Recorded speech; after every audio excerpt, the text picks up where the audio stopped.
नमस्कार साथियों, कैसे हो आप सब और स्वागत है आपके इस YouTube चैनल पर। दोस्तों, वो कहते हैं ना, उठो जागो और अपने लक्ष्य के पीछे भागो। कब तक तुम इस दुनिया को निष्क्रिय बन के देखोगी? ये दुनिया आपका बाहें फैलाकर स्वागत कर रही है। बस जरूरत है आपको एक अच्छी चीजें पढ़ने की, और उन्हीं अच्छी चीजों के साथ में आपके सामने मैं उपस्थित हुआ हूँ। जो CET का पेपर है उसमें मोस्ट फैक्ट कौन से हैं, बस आपको कुछ नहीं करना, एक बार इसको या तो आप स्पीड फास्ट करके देख लेना। जो भी इंडियन ज्योग्राफी से प्रश्न होंगे वो जरूर यहाँ पर आपको CET में मिल जाएंगे, तो स्पीड फास्ट कर लेना और जो मैं बोलता हूँ उनको जरूर आप याद कर लेना ना। तो सबसे पहले हम यहाँ से बात करेंगे मोस्ट फैक्ट में भारत के भौतिक प्रदेश से। जैसा भी आपको पता है कि भारत के मुख्य रूप से 6 भौतिक प्रदेश है। उन 6 भौतिक प्रदेश में अगर आपको देखो, मान लो कि ट्रांस हिमालय ये चीजें याद नहीं रहती तो कोई दिक्कत नहीं है, लेकिन जो फैक्ट मैं बोल रहा हूँ वो जरूर याद रहना चाहिए। देखो, सबसे पहले हम यहाँ से बात करते हैं ट्रांस हिमालय। तो ट्रांस हिमालय जो है ये हमारे हिमालय का सबसे उत्तरी भाग है, और ट्रांस हिमालय की मुख्य रूप से 4 श्रेणियां हैं। एक श्रेणी है जो कैलाश श्रेणी के नाम से जानी जाती है, वो तिब्बत में है। लेकिन 3 श्रेणियां कौन कौन सी है? तो 3 श्रेणी यहाँ पर जो होगी वो होगी आपके, एक तो होगी काराकोरम, एक होगी लद्दाख, और एक कौन सी होगी? जोस्कर। आप इसको इस तरीके से याद रख सकते हो कि काल भी उसका क्या बिगाड़े जो भक्त है महाकाल का। काल भी उसका क्या बिगाड़े जो भक्त है महाकाल का। काल भी उसका क्या बिगाड़े। काराकोरम, लद्दाख और जोस्कर श्रेणी। तो याद हो जाएगा, ये इनका सीक्वेंस इसी तरीके से रहना चाहिए। और अगर इस तरीके से याद नहीं होता तो आप इस तरीके से याद रख सकते हो, कालेजा। वो जानते तो ना कालजा, कि तू भी कट्ठे से दूर बावली, तू तो धड़के है हमारे कालजे। इसका मतलब कालजा, काराकोरम श्रेणी, लद्दाख श्रेणी और जोस्कर श्रेणी, ये तीनों इसी तरीके से होंगी। देखो, काराकोरम में कै है, तो काराकोरम में केटू चोटी है। प्रश्न ऐसे भी पूछ लिया जाता है कि केटू जो चोटी है वो किस श्रेणी में है, तो काराकोरम श्रेणी में। और केटू भारत की सबसे ऊंची चोटी मानी जाती है ना, जिसकी ऊंचाई लगभग आपके 86-11 मीटर है। अगर आपको ये ऊंचाई याद हो जाए तो ठीक है, नहीं तो कोई जरूरी नहीं है। ठीक है, भारत की सबसे ऊंची चोटी, लेकिन ये पाकिस्तान अधिकृत क्षेत्र में है। वैसे भारत की जो विवादित नहीं है और पूर्णतः भारत की जो सबसे ऊंची चोटी है वो तो कंचनजंगा है। तो सबसे पहले यहां से काराकोरम श्रेणी। तो काराकोरम श्रेणी में केटू जो भारत की सबसे ऊंची चोटी है। काराकोरम श्रेणी में सियाचिन ग्लेशियर है, और भारत का जो सबसे बड़ा ग्लेशियर है वो कौन सा है? सियाचिन ग्लेशियर भारत का सबसे बड़ा ग्लेशियर है। फिर इसके बाद में इसी काराकोरम श्रेणी के अंतर्गत काराकोरम दर्रा है। कौन सा दर्रा है? और काराकोरम दर्रा है। और काराकोरम विश्व के प्रमुख ऊंचे दर्रों में भी शुमार है। 3 चीजें काराकोरम श्रेणी में। देखो, काराकोरम श्रेणी में केटू, सियाचिन और काराकोरम। तो आपको याद हो जाएगा, केटू, सियाचिन और काराकोरम। काराकोरम दर्रा काराकोरम श्रेणी में है। विश्व की यहाँ पर भारत का जो सबसे बड़ा ग्लेशियर है वो सियाचिन ग्लेशियर, वो भी इसी में है। और भारत की जो सबसे ऊंची चोटी वो केटू, और केटू विश्व की दूसरी सबसे ऊंची चोटी भी है। पहली कौन सी है? Mount Everest. तो यहां पर आपके केटू हो जाएगा। फिर देखो, इसी काराकोरम श्रेणी को हम एशिया की रीढ़ कहते हैं। तो ऐसा मैंने नहीं कहा, ऐसा स्वेन हेडन ने कहा है। किसने कहा है? स्वेन हेडन ने एशिया की रीढ़ काराकोरम श्रेणी को कहा है। जैसे रीढ़ हमारे पूरी शरीर में प्रमुख योगदान देती है, वैसे काराकोरम श्रेणी भी हमारे जो है वो भारत को एशिया के प्रमुख देशों से जोड़ने का काम करती है। तो एशिया की रीढ़ जो है वो आपके कौन सी श्रेणी है? काराकोरम श्रेणी को एशिया की रीढ़ कहते हैं। फिर 2 नंबर पर आती है लद्दाख श्रेणी। देखो, लद्दाख है, लद्दाख में ख नजर आता है, और पहले हम क्या पढ़ते थे? ख से खरगोश। लेकिन यहां पर लद्दाख में ख से कौन सा दर्रा हो जाएगा? खरदुंगला दर्रा हो जाएगा। और खरदुंगला दर्रा लद्दाख में है। खरदुंगला दर्रा कहां पर है? लद्दाख में है। और ये विश्व का सबसे ऊंचा मोटर वाहन दर्रा है। मोटर वाहन का जहां मतलब हमारे जवानों की जो भी मोटर वाहन है वो जा सकते हैं, तो विश्व का सबसे ऊंचा मोटर वाहन दर्रा है खरदुंगला दर्रा। देखो, लद्दाख श्रेणी में ख नजर आता है, ख से खरदुंगला दर्रा हो गया। लद्दाख श्रेणी में ही लद्दाख का पठार है, और भारत का सबसे ऊंचा पठार। देखो, लद्दाख का पठार भारत का सबसे ऊंचा पठार है। तो यहां पर ये तो दिक्कत खत्म कि लद्दाख को कैसे याद रखेंगे। तो लद्दाख श्रेणी में लद्दाख का पठार है, और भारत का सबसे ऊंचा पठार भी है। सबसे मोस्ट इंपोर्टेंट फैक्ट, आई इंपोर्टेंट ना, IMP है ना, इंपोर्टेंट फैक्ट कि लद्दाख के पठार पुंगा घाटी है, और पुंगा घाटी लद्दाख में है। और अभी हाल ही में हमारे भारतीय प्रधानमंत्री श्री नरेंद्र मोदी जी ने यहाँ भूतापीय ऊर्जा का भी उद्घाटन किया है। कहां? भूतापीय ऊर्जा का उद्घाटन। यहां भूतापीय ऊर्जा के लिए जो प्रसिद्ध है वो पुंगा घाटी है, और पुंगा घाटी कहां है? लद्दाख के पठार पर है। इसी लद्दाख श्रेणी में राकापोसी चोटी है, और राकापोसी चोटी विश्व की तीव्र ढलान वाली चोटी है। अगर आपसे प्रश्न पूछ ले कि विश्व की सबसे ऊंची चोटी कौन सी है, तो माउंट एवरेस्ट है। लेकिन विश्व की तीव्र ढलान वाली चोटी कौन सी है, तो विश्व की जो तीव्र ढलान वाली चोटी है वो आपकी कौन सी है, राकापोसी चोटी विश्व की तीव्र ढलान वाली चोटी है। एक बार फिर से देखो, लद्दाख श्रेणी, तो लद्दाख श्रेणी में लद्दाख का पठार है, याद हो जाएगा। लद्दाख में ख नजर आता है, ख से खरदुंगला दर्रा है जो विश्व का सबसे ऊंचा मोटर वाहन दर्रा है। और इसी लद्दाख श्रेणी में कौन सी घाटी है, पुंगा घाटी है। और इसी लद्दाख श्रेणी में राकापोसी चोटी है, तो राकापोसी चोटी है वो लद्दाख श्रेणी में। तो यहां से देखो, सबसे पहले काराकोरम, काराकोरम में केटू है, काराकोरम में सियाचिन है, काराकोरम श्रेणी में काराकोरम दर्रा है, ठीक है। और इसके साथ में यहां से हम बात करते हैं लद्दाख श्रेणी, तो यहां राकापोसी चोटी है जो विश्व की सबसे तीव्र ढलान वाली ऊंची चोटी है। फिर लद्दाख का पठार, लद्दाख के पठार पुंगा घाटी है जो आपके भूतापीय ऊर्जा के लिए प्रसिद्ध है। इसके बाद में यहाँ खरदुंगला दर्रा है जो विश्व का सबसे ऊंचा मोटर वाहन दर्रा है। फिर इसके नीचे आपके आता है जॉस्कर श्रेणी। कौन सी श्रेणी है, जॉस्कर श्रेणी। तो जॉस्कर में देखो, जॉस्कर श्रेणी में जो नजर आता है जो से जोजिला, जॉस्कर श्रेणी में क्या नजर आता है, जो से जोजिला दर्रा। और जोजिला दर्रा कहां पर है, लद्दाख में है।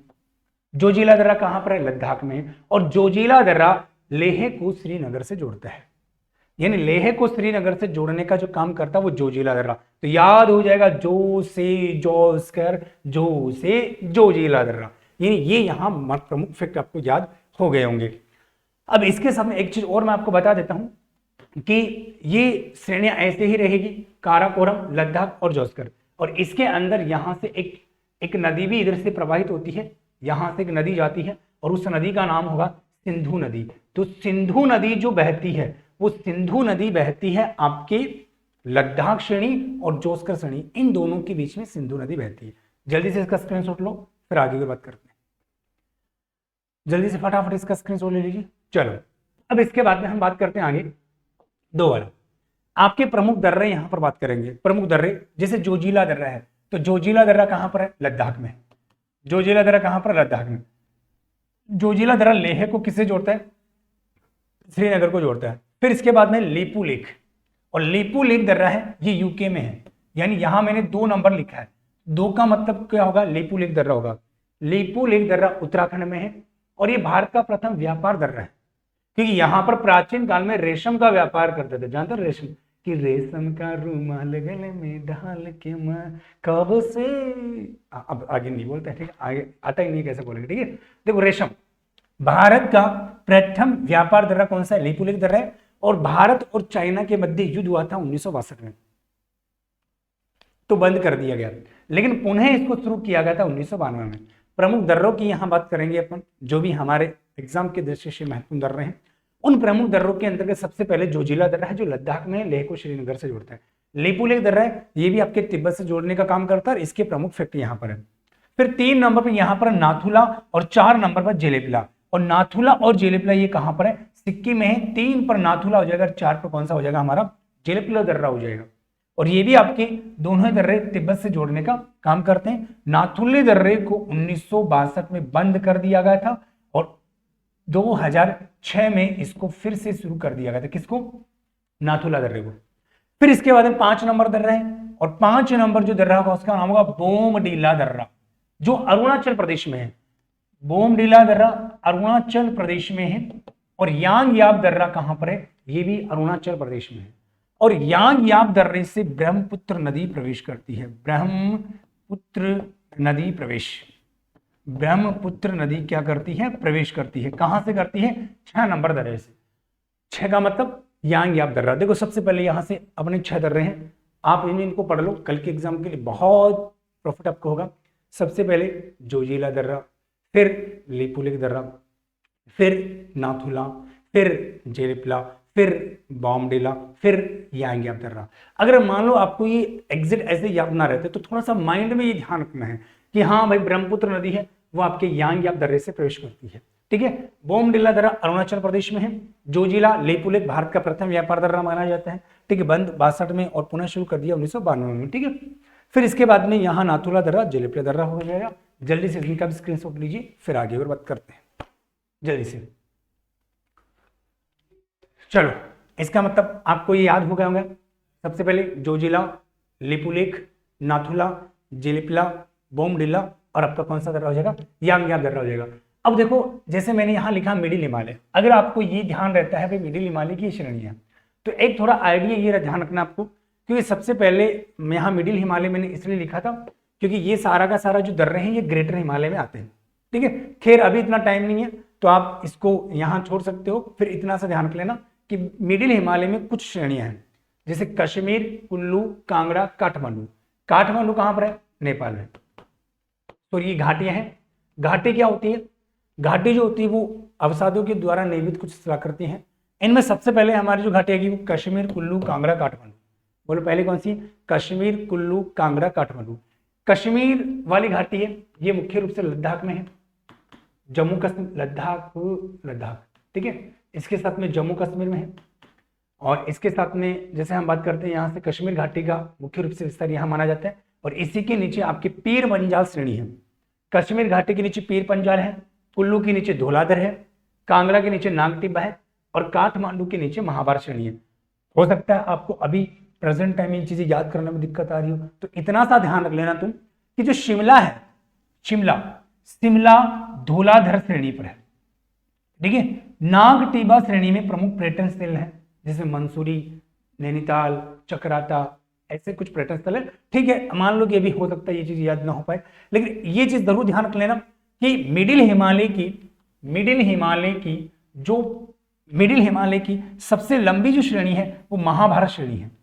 मिडिल हिमालय की सबसे लंबी श्रेणी कौन सी है, महाभारत श्रेणी है। लेकिन मिडिल हिमालय की भारत में जो सबसे लंबी श्रेणी है वो पीर पंजाल है। भारत में सबसे लंबी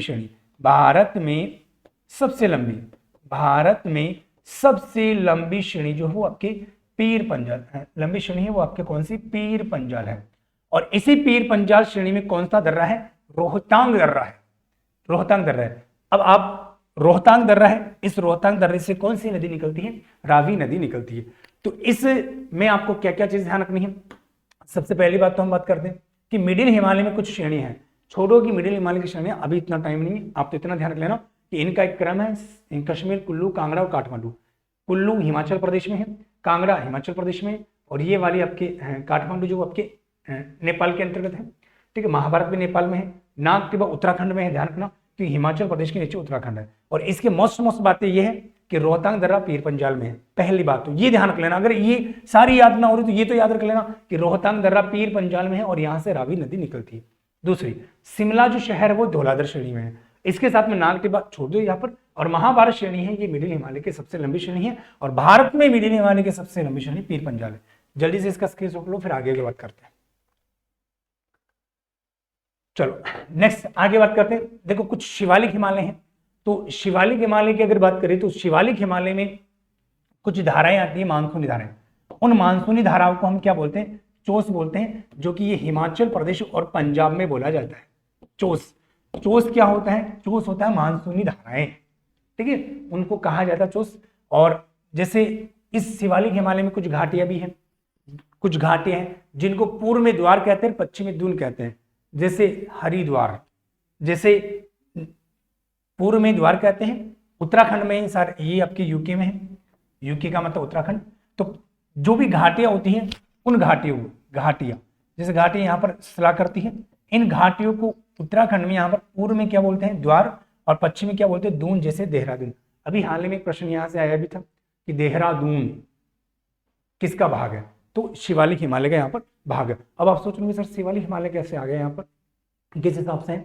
तो देखो ये एक हमारा एक तो ट्रांस हिमालय है, ट्रांस हिमालय के बाद में ग्रेटर हिमालय आता है। ग्रेटर हिमालय में सबसे पहले आता है जो मुख्य हिमालय है, उसमें ग्रेटर हिमालय, मिडिल हिमालय और शिवालिक।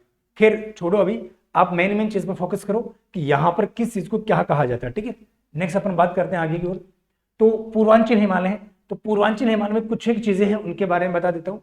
पूर्वांचल हिमालय जो है, जैसे हम बात करते हैं उत्तर से, पूर्वांचल हिमालय में उत्तर से दक्षिण की ओर जो पहाड़ियां विस्तारित होती है वो पूर्वांचल हिमालय में आती है। और पूर्वांचल हिमालय में वैसे तो बहुत सारी पहाड़ियां हैं, लेकिन अभी हमारे एग्जाम की दृष्टि से क्या महत्वपूर्ण है, इसमें एक पहाड़ी आती है मणिपुर की पहाड़ी, और मणिपुर की पहाड़ी के ऊपर एक झील आती है जिसका नाम है लोकटक झील। मणिपुर की पहाड़ी पर कौन सी झील है? लोकटक झील। और इस लोकटक झील के 70% भाग पर कौन सी घास है? फूमंडी। यानी कि इस मणिपुर की पहाड़ियों में झील है और झील का नाम क्या है? लोकटक झील है। लोकटक झील के 70% भाग पर कौन सी घास है? फूमंडी घास है।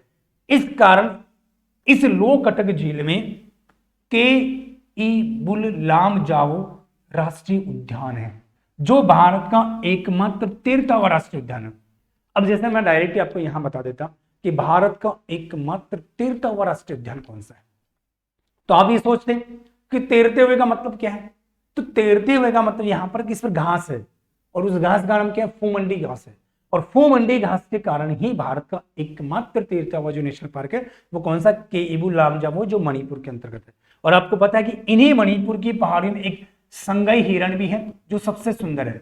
संगाई हिरण भी है जो सबसे सुंदर है ना। जब आप नौकरी लग जाओ, सबसे सुंदर है, जब आप नौकरी लग जाओ तो आप इधर घूमने जाओगे, इस मणिपुर की पहाड़ी में बढ़िया से होटल है ना। आप घूमने जाओगे, शादी, फिर नौकरी लगने के बाद शादी हो जाएगी, श्रीमती को लेके जाओगे घूमने के लिए। अगर आपकी श्रीमती इस हिरण को देख के ऐसे बोल देना कि हे आर्य पुत्र, मेरे प्रिय प्रीतम पति परमेश्वर, मुझे तो ये हिरण चाहिए, तो मैं बता देता हूं मत लाना। क्यों? क्योंकि अगर सुंदर हिरण है तो वहां पर बहुत सारे जंगली जानवर भी होंगे। तो कहीं आप हिरण लेने जाओ, और आप तो जानते हो कि हिरण ने ना तो राम को छोड़ा ना सलमान को छोड़ा, तो हम तो क्या चीज है, ठीक है। तो मान लो कि तुम चले जाओ, तुम्हें कोई सल्टा दे जंगली जानवर, तो ये ध्यान रख लेना, मैंने बता दिया, ठीक है ना। तो संगाई हिरण जो है वो संगाई हिरण आपका सबसे सुंदर हिरण माना जाता है, और ये आपके मणिपुर की पहाड़ियों में मिलता है। और यहाँ पर एक झील भी मिलती है, उस झील का नाम है लोकटक झील। लोकटक झील पर 70% भाग पर फूमंडी घास मिलती है, और आपके केबुल लाम जावो का राष्ट्रीय उद्यान है जो एकमात्र 13वां राष्ट्रीय उद्यान है। हालांकि तो बहुत सारी चीजें हैं, लेकिन एग्जाम की दृष्टि से बहुत महत्वपूर्ण है। जल्दी से स्क्रीनशॉट लीजिए, फिर आगे और बात करते हैं। फटाफट स्क्रीनशॉट लीजिए। चलो अब आगे की बात करते हैं, नेक्स्ट अगले पॉइंट। देखो एक हमारा आता है पहला, तो अभी मैंने आपको सारी चीजें हिमालय के अंतर्गत जो महत्वपूर्ण चीजें वो बता के आ गया, ठीक है। और हिमालय के अंतर्गत एक चीज मैं आपको, वैसे मैंने बोला है लेकिन लिखा ही नहीं था। हिमालय में अभी मैंने आपको बताया था कि भारत की जो सबसे ऊंची चोटी वो तो क्या नाम है? केटू। और केटू का जो पूरा नाम है वो क्या है? Godwin Austen. गॉडविन ऑस्टिन ना, गॉडविन ऑस्टिन, ये थोड़ा सा मेरे दिमाग से निकल गया था, वापस आता है ना, गॉडविन ऑस्टिन।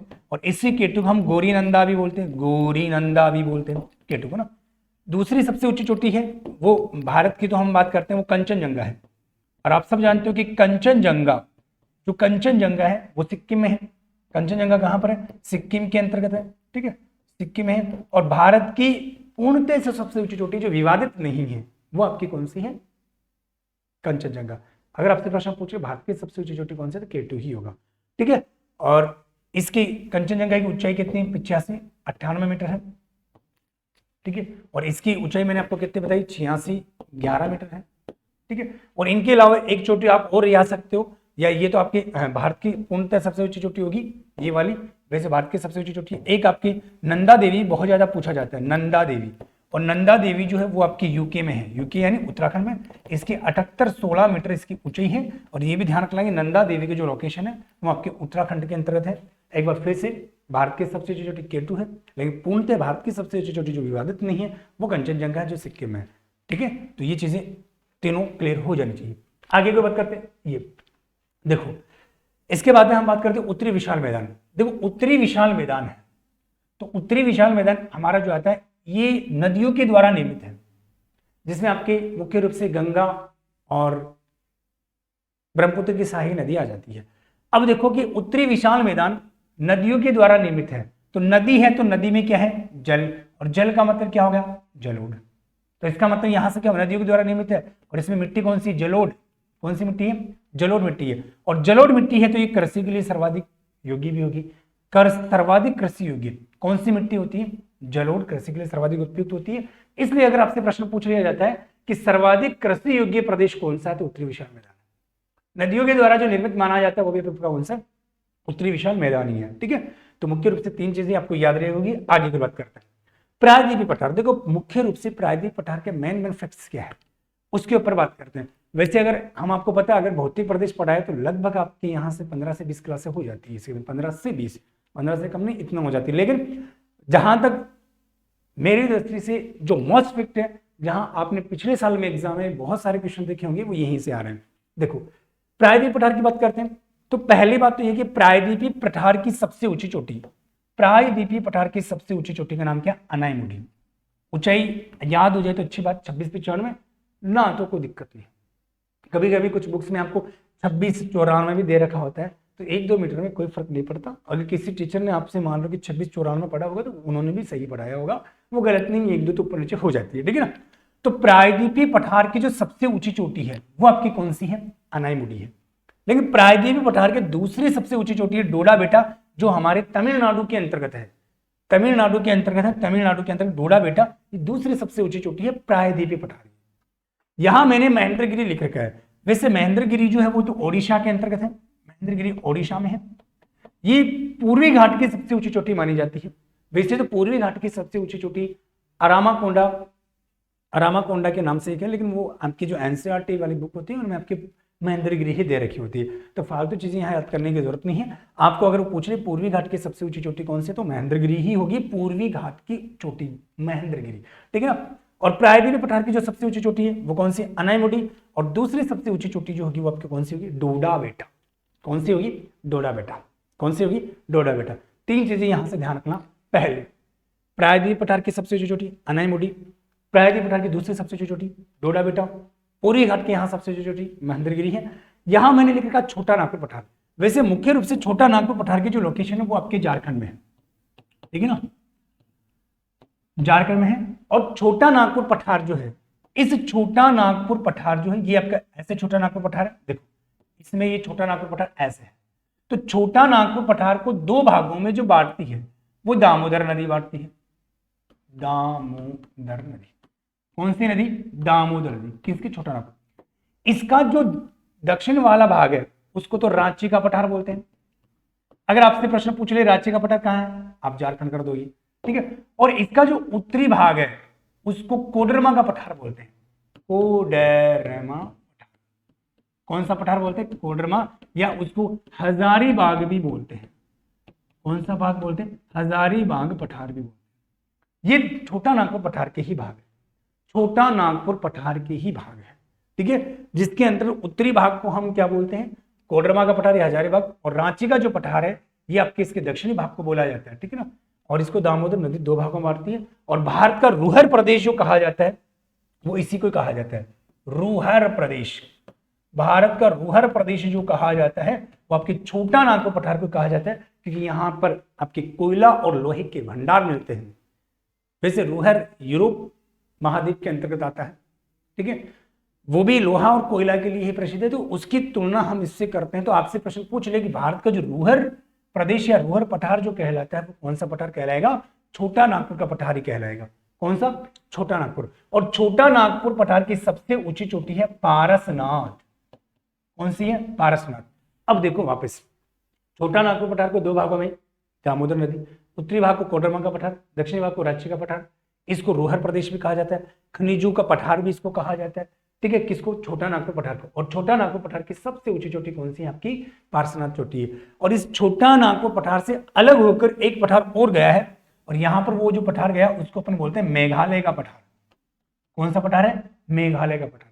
तो मेघालय का पठार छोटा नागपुर पठार का भाग है, और छोटा नागपुर का पठार प्रायद्वीपीय पठार का भाग है, ठीक है। तो ये थोड़ी ध्यान रखना। और इस जो मेघालय के पठार पर कुछ पहाड़ियां हैं, और उन पहाड़ियों के नाम क्या है? गारो खासी जयंतियां। 1 मिनट इसका स्क्रीनशॉट ले लो।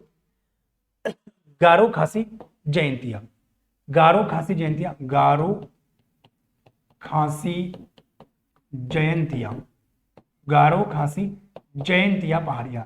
तो गारो खासी जो जयंतियां पहाड़ियां ये मेघालय में है। कहां पर है ये? मेघालय के अंतर्गत है। और विश्व की जो सर्वाधिक वर्षा होती है वो खासी पहाड़ी पर होती है। विश्व की सर्वाधिक वर्षा, विश्व की सर्वाधिक वर्षा, विश्व की सर्वाधिक जो वर्षा होती है वो खासी पहाड़ी पर होती है। और आपने एक नाम भी सुना होगा, मानसून राम। मानसून राम का नाम भी आपने सुना होगा, वो आपकी खासी पहाड़ी पर ही है, ठीक है। तो मुख्य रूप से एक बार फिर से बता देता हूं, इसमें प्रायद्वीपीय पठार की सबसे ऊंची चोटी अनायमुडी है, दूसरी सबसे ऊंची चोटी डोडा बेटा है, पूर्वी घाट की सबसे ऊंची चोटी महेंद्रगिरी है, ठीक है। और भारत का रूहर प्रदेश छोटा नागपुर पठार को कहा जाता है। छोटा नागपुर पठार का ही भाग मेघालय का पठार है। मेघालय के पठार गारो खासी जयंती अभी क्या है, पहाड़ियां है। ठीक है, आगे की बात करते हैं नेक्स्ट। अब देखो कुछ तटीय प्रदेश है, भारत के तटीय प्रदेश है। तो तटीय प्रदेश में आपको पता है कि भारत के ऐसे राज्य जो तटीय सीमा बनाते हैं। वैसे भारत के ऐसे कितने राज्य जो अंतर्राष्ट्रीय सीमा बनाते हैं? 16 अंतर्राष्ट्रीय सीमा बनाने वाले राज्य। ध्यान रखना, जम्मू कश्मीर और लद्दाख राज्य नहीं है, अब केंद्र शासित प्रदेश है। तो 16 राज्य तो अंतर्राष्ट्रीय सीमा बनाते हैं, उनमें से 9 राज्य ऐसे जो तटीय सीमा बनाते हैं। तटीय सीमा बनाने का मतलब जो आपके समुद्र से सीमा बनाते हैं। अब देखो कि आपके 9 राज्य बनाते तटीय सीमा, 1 2 3 4 5 राज्य पश्चिमी तट के हैं। ये पश्चिमी तट के, ये पश्चिमी तट है और ये पूर्वी तट है। तो पूर्वी तट पर कितने राज्य सीमा बनाएंगे? 1 2 3 4, 4 राज्य। पूर्वी तट पर तो बनाएंगे 4 राज्य, पश्चिमी तट पर बनाएंगे आपके 5 राज्य, तो 9 राज्य हो गए। आपसे प्रश्न पूछे कि सर्वाधिक तटीय सीमा कौन बनाता है, तो सर्वाधिक तटीय सीमा बनाता है गुजरात। और सबसे कम तटीय सीमा कौन बनाता है, तो सबसे कम तटीय सीमा बनाता है गोवा। सबसे कम तटीय सीमा कौन बनाएगा? गोवा। लेकिन प्रश्न पूछे कि पूर्वी तट पर सब सर्वाधिक सीमा कौन बनाएगा, तो पूर्वी तट पर सर्वाधिक सीमा बनाएगा आंध्र प्रदेश। ध्यान रखना, अगर पूर्वी तट दे तो आप गुजरात नहीं करोगे, क्योंकि गुजरात पश्चिम में आता है, यानी पश्चिमी तट में आता है। तो भारत के अंतर्गत पूर्वी घाट पर सर्वाधिक तटीय सीमा आंध्र प्रदेश बनाता है और पूर्वी तट पर सबसे कम सीमा बनाएगा तटीय पश्चिम बंगाल। तो ये 4 चीजें ध्यान रखनी है। पहली चीज क्या? सर्वाधिक तटीय सीमा गुजरात, कम तटीय सीमा गोवा, लेकिन पूर्वी तट पर सर्वाधिक तटीय सीमा आंध्र प्रदेश बनाएगा और पूर्वी तट पर सबसे कम सीमा बनाएगा पश्चिम बंगाल। अब आपको हो गया क्यों ऐसा? क्योंकि गोवा पश्चिमी तट में आ जाता है। ठीक है, इसके साथ में हम बात करते हैं, जैसे कोरोमंडल तट है, आपको पता है यहाँ कोरोमंडल तट है, और कोरोमंडल तट आंध्र प्रदेश और तमिलनाडु की सीमा पर माना जाता है। आंध्र प्रदेश और तमिलनाडु, आंध्र प्रदेश और तमिलनाडु की सीमा में कोरोमंडल तट है। इसको यहां लिखा हो मालाबार तट, और मालाबार तट केरल में है। मालाबार तट कहां पर है? केरल के अंतर्गत मालाबार तट है।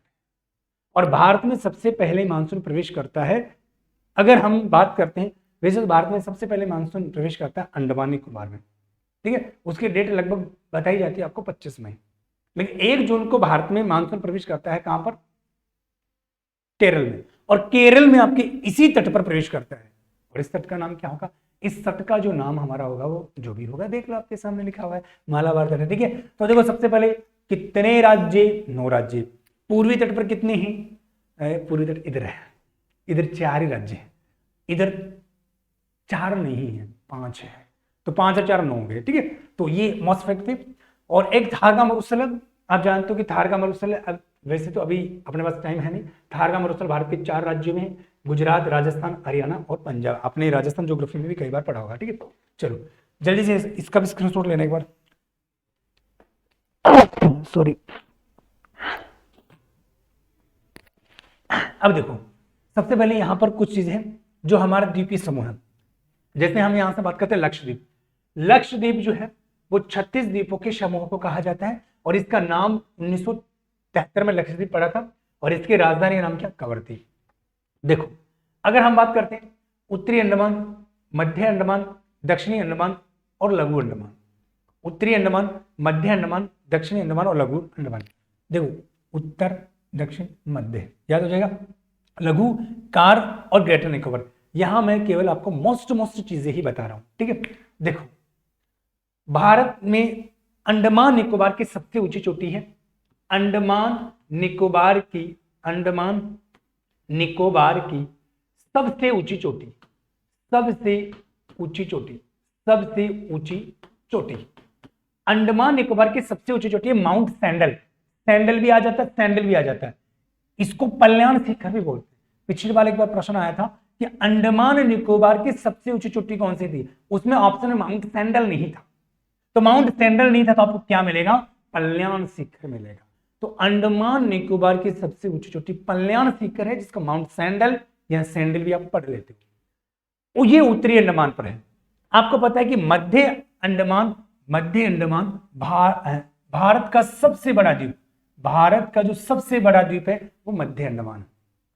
लेकिन भारत का सबसे बड़ा द्वीप जिसमें सर्वाधिक जनसंख्या निवास करती है उसका नाम है सोल स्टेट द्वीप। सोल स्टेट द्वीप। और आपको पता है सोल स्टेट द्वीप पर मुंबई स्थित है। सोल स्टेट द्वीप पर कौन स्थित है? मुंबई स्थित है। और सर्वाधिक जनसंख्या भी निवास करती है। सर्वाधिक जनसंख्या जो निवास करती है वो कौन से द्वीप पर करती है? सोल स्टेट द्वीप पर करती है। हालांकि विश्व का सबसे बड़ा नदीय द्वीप है माजुली, माजुली द्वीप, माजुली द्वीप। और माजुली द्वीप जो है ये आपके कौन सी नदी बनाती है? ब्रह्मपुत्र नदी बनाती है। कौन सी नदी बनाती है? ब्रह्मपुत्र नदी बनाती है। और माजुली द्वीप जो है वो आपके आसाम में है। कहां पर है? आसाम में। भारत का सबसे बड़ा द्वीप कौन सा है? मध्य अंडमान। भारत का सबसे बड़ा द्वीप जिस पर भारत पर सर्वाधिक आबादी, सर्वाधिक जनसंख्या जिस पर निवास करती है वो सोल स्टेट द्वीप पर करती है। इसी पर कौन है? मुंबई है जो महाराष्ट्र में है। देखिए माजुली द्वीप विश्व का सबसे बड़ा द्वीप है, विश्व का सबसे बड़ा नदी द्वीप है जो ब्रह्मपुत्र नदी बनाती है और वो आपके आसाम के अंतर्गत है। ठीक है। और इसी के एक इधर ग्रेटर निकोबार भी है। तो ग्रेटर निकोबार माउंट धूलियर यहाँ की सबसे ऊंची चोटी है। दो चीजें ध्यान रखना, अंडमान निकोबार की सबसे ऊंची चोटी कौन सी है? तो आप कहोगे वो है कल्याण शिखर। लेकिन ग्रेट निकोबार की सबसे ऊंची चोटी कौन सी है? तो ग्रेट निकोबार की जो सबसे ऊंची चोटी है वो आपकी कौन सी है? माउंट धूलियर है। ठीक है, ये इसको थूलियर भी बोलते हैं। अब इसमें से जो फैक्ट बनने वाले थे वो मैंने सारे बता दी है। एक बार आप इसका जल्दी से स्क्रीनशॉट लीजिए, फिर आगे की बात करते हैं। एक यहां मैंने आपको, चलो पहले स्क्रीनशॉट लो फिर आगे की बात। देखो सेल्यूलर जेल, सेल्यूलर जो जेल है वो सेल्यूलर जेल आपके पोर्ट ब्लेयर पर स्थित है। सेल्यूलर जेल पोर्ट ब्लेयर में है और अंडमान निकोबार की राजधानी भी पोर्ट ब्लेयर है। और सेल्यूलर जेल को क्रांतिकारियों का तीर्थ स्थल कहते हैं। क्रांतिकारियों का जो तीर्थ स्थल कहते हैं वो सेल्यूलर जेल को बोलते हैं। ठीक है, तो ये ध्यान रखना। और वो भी आपके पोर्ट ब्लेयर पर है और पोर्ट ब्लेयर दक्षिण अंडमान पर है। जल्दी से इसका स्क्रीनशॉट, अच्छा ले लिया ना, 3 बार तो बोल दिया फिर वो बोल रहे हैं। चल अब इसके बाद में हम बात कर लेते हैं यहाँ से कुछ नदियों के बारे में जो मोस्ट फिट नदियां हैं। यहाँ कुछ नदियां हैं, तो उन नदियों के बारे में हम बात कर लेते हैं। यहाँ से जो भी नदी है ना आपके यहाँ आती है। देखो मैं मोस्ट, अगर एग्जाम की दृष्टि से हम बात करते हैं तो मोस्ट फिट नदियों के बारे में बात कर लेते हैं सीटी के हिसाब से। सबसे पहले हम बात करते हैं, जैसे यहाँ पर ये नदी है एक, और इस नदी का नाम है गोदावरी नदी। इस नदी का नाम क्या है? गोदावरी नदी। गोदावरी नदी का जो उद्गम होता है वो नासिक की पहाड़ी से होता है। गोदावरी नदी का उद्गम कौन सी पहाड़ी से होता है? नासिक की पहाड़ी से होता है और इसका संगम बंगाल की खाड़ी में हो जाता है। प्रायद्वीपीय पठार की सबसे लंबी नदी, प्रायद्वीपीय पठार की जो सबसे लंबी नदी है वो कौन सी? गोदावरी नदी। प्रायद्वीपीय पठार की सबसे लंबी नदी कौन सी है? आपकी गोदावरी नदी है। और जस्ट गोदावरी के नीचे जो ये आती है नदी, इसका नाम है कृष्णा। और आपको पता है कृष्णा तो महाबलेश्वर थे, कृष्णा तो महाबलेश्वर थे ना भगवान श्री कृष्ण। तो कृष्णा नदी का उद्गम महाबलेश्वर से होगा जो महाराष्ट्र के अंतर्गत है। कृष्णा नदी का उद्गम महाबलेश्वर से होगा। गोदावरी नदी का उद्गम नासिक की पहाड़ी से होगा। कावेरी नदी का जो उद्गम है वो ब्रह्मगिरी की पहाड़ी से होगा। कौन सी पहाड़ी से होगा? ब्रह्मगिरी की पहाड़ी जो कर्नाटक में है। तो देखो यहां से 3 चीजें। हाँ, एक चीज यहां से मैं आपको बताना भूल गया, महानदी। और इसी महानदी पर एक बांध भी है जिसका नाम है हीराकुंड बांध। हीराकुंड बांध, हीराकुंड बांध।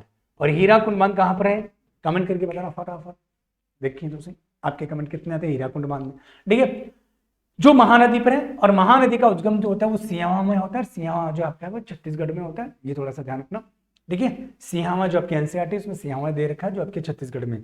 तो अगर हम यहां से बात करते हैं कि महानदी का उद्गम होता है वो सियावा से होता है। इसके बाद में अगर गोदावरी नदी का उद्गम, देखो गोदावरी नदी का उद्गम होगा नासिक की पहाड़ी से। कृष्णा महाबलेश्वर थे इसलिए महाबलेश्वर से जो उद्गम होगा वो कृष्णा नदी का होगा। इसके साथ में हम बात करते हैं यहाँ से कावेरी नदी है, तो कावेरी नदी का उद्गम होगा वो होगा ब्रह्मगिरी की पहाड़ी से। नेक्स्ट हम बात करते हैं यहाँ से आगे, दो नदी यहाँ से दे रखी मैंने आपको, नर्मदा और ताप्ती नदी। देखो नर्मदा और ताप्ती नदी की बात करें तो नर्मदा में एक फैक्ट आप रख सकते हो, नर्मदा प्रायद्वीपीय पठार की नर्मदा नदी, एक चीज यहां से, नर्मदा नदी प्रायद्वीपीय पठार की सबसे लंबी नदी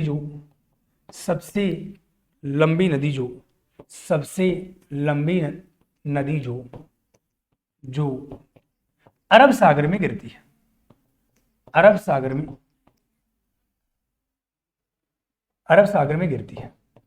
अरब सागर में गिरती है। देखो आप अभी मेरे को कहोगे कि सर अभी अभी आपने बताया है कि प्रायद्वीप पठार की सबसे लंबी नदी तो गोदावरी है, और अभी अभी आप ये क्या बता रहे हो, है नर्मदा अरब सागर में जाकर गिरती है और गोदावरी बंगाल की खाड़ी में जाकर गिरती है।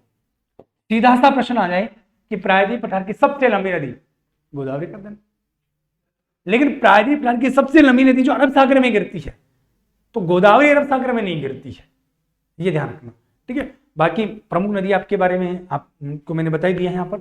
सबसे पहले अगर मैं बात करूं महानदी, तो महानदी का जो उद्गम होगा वो सिहावा छत्तीसगढ़ से होगा। गोदावरी नदी का उद्गम नासिक की पहाड़ी से होगा। फिर इसके बाद में कृष्णा का महाबलेश्वर से, कावेरी नदी का उद्गम होगा वो कहां पर होगा, ब्रह्मगिरी की पहाड़ी से होगा, ठीक है। एक बार जल्दी से इसको लिखो, फिर आगे की बात करते हैं। स्क्रीनशॉट लीजिए इसका। इसके अलावा दो नदियों के उद्गम और बता देता हूं आपको।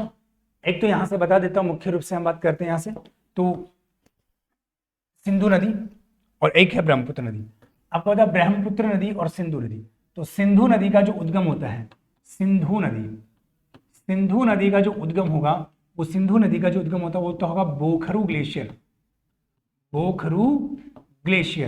और बोखरू ग्लेशियर जो वो कहां पर है, तिब्बत में। बोखरू ग्लेशियर तिब्बत में। इसी के अंतर्गत एक नदी आकर मिल जाती है जिसका नाम है चिनाब। इसी में एक नदी और आके मिल जाती है जिसका नाम है झेलम। इसके नीचे एक नदी और आके मिल जाती है जिसका नाम है रावी नदी ना।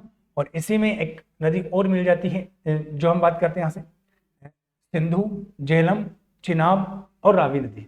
सिंधु, झेलम, चिनाब और रावी नदी। जैसे हम झेलम नदी की बात करते हैं तो झेलम का उद्गम होता है वेरीनाग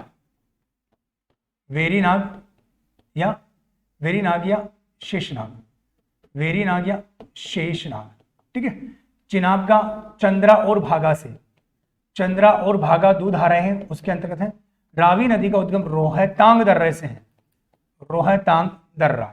ठीक है। इसके नीचे यहां एक और आपके आ जाती है जिसका नाम है सतलज। और इसी में एक नदी और आ जाती है जिसका नाम है व्यास नदी का उद्गम होगा व्यास कुंड से। व्यास नदी का कहां से होगा, व्यास कुंड से होगा। सतलज नदी का उद्गम होगा राक्षस ताल। ये राक्षस ताल आपका तिब्बत में है, ठीक है। मोटी मोटी बात ध्यान रख लेना। सिंधु, झेलम, चिनाब, रावी, व्यास और सतलज। देखो सिंधु, झेलम, चिनाब, रावी, व्यास, सतलज। चिनाब का उद्गम चंद्र और भागा दो जल धाराएं हैं, उनके बाद चंद्रा भागा चिनाब। झेलम नदी का उद्गम वेरीनाग या शेषनाग। सिंधु का बोखरू ग्लेशियर। रावी का रोहतांग दर्रा हिमाचल प्रदेश में, व्यास कुंड से हिमाचल प्रदेश में, और सतलज। एक सबसे ज्यादा कंफ्यूजन यहाँ पर रहता है, बाकी तो अपनी चीजें पढ़ ली होगी। एक क्या होता है, एक तो आपकी कंफ्यूजन है जैसे मालवा का पठार। जो मालवा का पठार है वो तो मध्य प्रदेश में। अब आप सोच रहे होंगे सर ये मालवा का पठार से क्या बताना चाहते हैं। आपको पता है सतलज के नीचे यहाँ पर एक नदी आती है जिसका नाम आपने पढ़ा होगा घग्गर नदी। और घग्गर नदी भारत की सबसे बड़ी आंतरिक अपना तंत्र की सबसे लंबी नदी है। तो घग्गर नदी पर यहां पर एक आता है जिसका नाम है मालवा का मैदान। और जो मालवा का मैदान है ये आपके सतलज और घग्गर के मध्य है, और मालवा का पठार वो मध्य प्रदेश से है। ये आपके पंजाब के अंतर्गत आ जाता है मालवा का मैदान, जो घग्गर के जस्ट ऊपर आता है, ठीक है। तो यहां से मुख्य रूप से इन नदियों के बारे में आपने देखा होगा, सिंधु, झेलम, चिनाब, रावी, व्यास, सतलज। सिंधु, झेलम, चिनाब, रावी, व्यास, सतलज। सिंधु, झेलम, चिनाब, रावी, व्यास और सतलज। जल्दी से स्क्रीनशॉट लीजिए, फिर आगे बात करते हैं।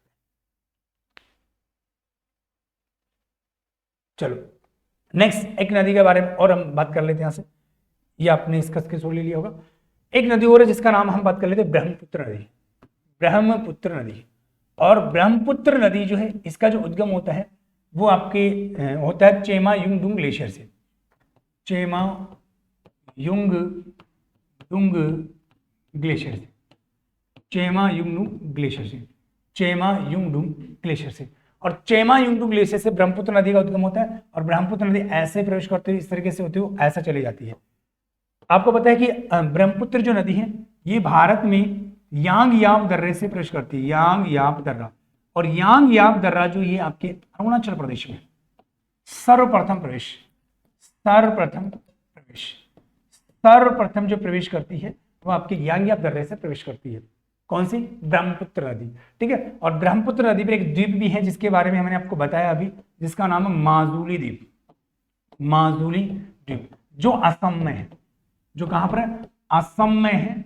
और विश्व का सबसे बड़ा नदी द्वीप, विश्व का सबसे बड़ा नदी द्वीप, सबसे बड़ा नदी द्वीप, विश्व का सबसे बड़ा नदी द्वीप जो है वो माजुली है, जो असम में है, जो ब्रह्मपुत्र नदी बनाती है, ठीक है ना। और बाकी इसकी सहायक नदियाँ खैर बहुत सारी हैं, मानस है, कपिली है, धनश्री है, सुबनश्री है, तिस्ता है, लेकिन खैर अभी इतना याद नहीं रहेगा, मेरे हिसाब से आराम से यहाँ से प्रश्न आपके बन जाएंगे, ठीक है। तो इसका स्क्रीनशॉट लो, फिर आगे और बात करते हैं, ठीक है। और एक नदी और है जिसके बारे में हम बात कर लेते, गंगा नदी। तो काफी देर से आप सुन रहे होंगे कि सर ने गंगा नदी क्यों नहीं बताया, सारी नदियां तो बता दी, गंगा अभी तक भी नहीं बताई, हो सकता है वही आपको याद हो। देखो अगर मुख्य रूप से आपसे अगर छोटा सा प्रश्न पूछे गंगा नदी का जो उद्गम होता है, वो गंगा नदी का उद्गम कहाँ से होगा, तो आप कहोगे गंगोत्री हिमनद से होता है, गंगोत्री हिमनद से, जो उत्तराखंड में। एक छोटा सा प्रश्न आ जाए क्योंकि एनसीईआरटी में आपकी यही चीज दे रखी है, लेकिन गंगा नदी जो बनती है वो गंगा नदी बनती है, एक नदी आ जाती है जिसका नाम होता है भागीरथी, भागीरथी, एक नदी आती है जिसका नाम है भागीरथी नदी। कौन सी नदी है, भागीरथी नदी। और एक नदी इधर से और आती है जिसका नाम है अलकनंदा नदी, अलकनंदा नदी, अलकनंदा, अलकनंदा नदी। ये अलकनंदा और ये दोनों ये आपस में मिल जाती है जिसका नाम है देवप्रयाग, और देवप्रयाग के बाद में इसको हम क्या बोलते हैं, गंगा नदी बोलते हैं, गंगा नदी, ठीक है, गंगा नदी। तो इधर से भागीरथी आ जाएगी और इधर से कौन सी आ जाएगी, अलकनंदा नदी आ जाएगी। अलकनंदा और भागीरथी दोनों के मिलने से गंगा नदी का निर्माण होता है, और ये कहां पर मिलेगी, आपके देवप्रयाग में मिलेगी। और देवप्रयाग जो हो आपके कहां पर है, उत्तराखंड में है, ठीक है। हालांकि एक चीज ये भी ध्यान रखना आपको कि जो अलकनंदा है, अलकनंदा है, ये अलकनंदा नदी जो बनती है वो दो धारा से बनती है। अलकनंदा, अलकनंदा दो धारा से मिलती है, एक का नाम तो है विष्णु गंगा, विष्णु गंगा, और एक का नाम है धौली गंगा, धौली गंगा, धौली गंगा। और ये आपस में मिलती है विष्णु प्रयाग में, विष्णु प्रयाग। अगर विष्णु प्रयाग ऑप्शन में ना हो तो आपको जोशी मठ भी मिल सकता है, और जोशी मठ है वो आपके कहां पर, उत्तराखंड के अंतर्गत, ठीक है। दो चीजें यहां से ध्यान रखनी, गंगा नदी का जो निर्मित होती है वो भागीरथी से और अलकनंदा से, भागीरथी और अलकनंदा से, और देवप्रयाग में मिल जाती है और गंगा नदी का निर्माण कर लेती है। और विष्णु प्रयाग है तो विष्णु प्रयाग जो नदी है, ये विष्णु प्रयाग और धौली गंगा, ये दो धाराएं हैं जिसके कारण कौन सी नदी मिलती है, बनती है अलकनंदा नदी, इससे बनती है। और ये विष्णु प्रयाग का अंतर्गत है ना। ये शायद आधा घंटा, ये 1 घंटे के आसपास की क्लास हुई है, ये सिर्फ कल वाले एग्जाम के फैक्ट से हिसाब से बनाई गई है, ठीक है। बाकी नदियां वगैरह आपको आधे घंटे की क्लास में कंप्लीट नहीं हो पाता है, आप इस चीज को जानते हो। लेकिन जहां तक है जो मोस्ट फैक्ट है, अगर एक बार इसको फास्ट भी कर लोगी और आप बार 2 बार भी देख लोगे तो भी आपका यहाँ से क्लियर हो जाएगा, ठीक है। तो इसमें मुख्य रूप से आपके एक तो भौतिक प्रदेश और नदियों से संबंधित जो भी प्रश्न बने थे वो मैंने आपको डाल दी है इसी वीडियो के अंतर्गत। आशा करता हूँ आपको ये क्लास अच्छी लगी होगी, और एक बार कमेंट बॉक्स में जरूर बताना कि आपको ये क्लास कैसे लगी। जय हिंद, जय भारत, जय श्री कृष्ण।